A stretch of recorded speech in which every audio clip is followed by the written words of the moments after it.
Një aktor që sapo mbushi 100 vite, aktori Koço Qendro, ka lindur më 15 maj 1926 dhe këtë vit sapo bëri shekullin.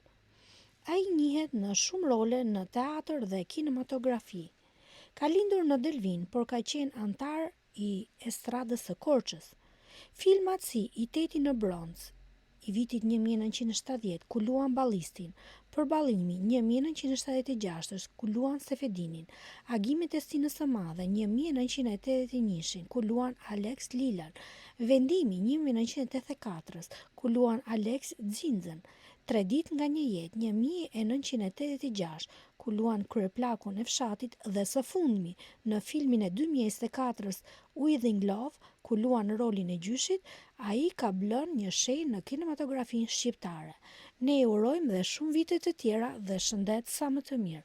Bëni subscribe në kanalin ton.